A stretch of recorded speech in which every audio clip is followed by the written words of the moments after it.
এখানে 13 লাখ টাকার অলরেডি চলে গেছে এই খালি শুদ্ধ মালে। আরো 6 লাখ টাকা কত লাগাইছেন? 13 লাখ টাকা। কি করে 13 লাখ 46,000 টাকা, আধা লাখ টাকা। কোনটা? এই যেটা 46,000 টাকা। রমজানের বিচার হবে গো, আপনারা আসেন গো।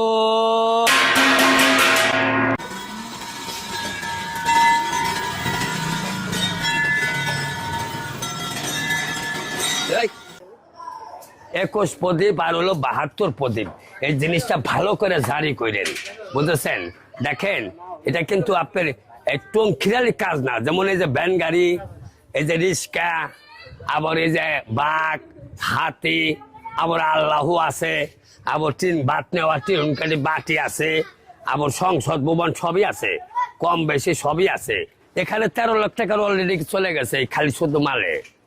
আরো 6 লাখ টাকা। কত লাগাইছেন? 13 লাখ টাকা। কি করে 13 লাখ?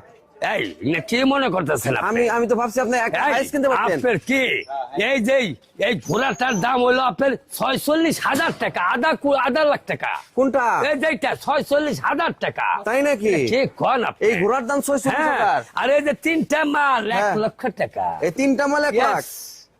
আপনি কি মনে করতেছেন? আমি তো এটা কি আপনার সিলভার না? এটা কি পেতল না? পেতলের বড়টা। পিতলের বড় এটা। হ্যাঁ। কয় টাকার মাল? 13 লক্ষ টাকা খালি আমার এই সমস্ত মালের মধ্যে গেছে। শুনেন এই 13 লাখ টাকা এই টাকায় না ভেঙে আপনি কিন্তু একটা হাইস কিনতে পারতেন। না রাখেন, আমার হাইসের দরকার নেই, আকর্ষণীয় জিনিসের দরকার। টাইম ইজ টু নাও। আমার এই সমস্ত জিনিসের গাড়ি, হাইস গাড়ি ব্যাকেরি আছে, প্রাইভেট ব্যাকেরি আছে, মার্সিডিজ ব্যাকেরি আছে, কিন্তু এইরকম অটো রিক্সার মধ্যে টাক্কার আছে। আমি করলাম তৈরি। নাম কি আপনার? আমার নাম মুকুল খান। মুকুল খান। আপনারা সবাই দেখে যান কি সুন্দর একটা পিতলের গাড়ি তৈরি করে ফেলেছেন আমাদের গুড়াইয়ের মুকুল খান। টিপি কি দেখবেন না চলে যাবো? টিভি চলে। আবার কি কান এখানে টিপি আছে, আপনি কাস্টরিতে ঢোকেন না, সব আছে। হ্যাঁ একেবারে, এখানে সমস্ত কিছুর পয়েপ আছে। আপনি কি লাগবে বলেন তো?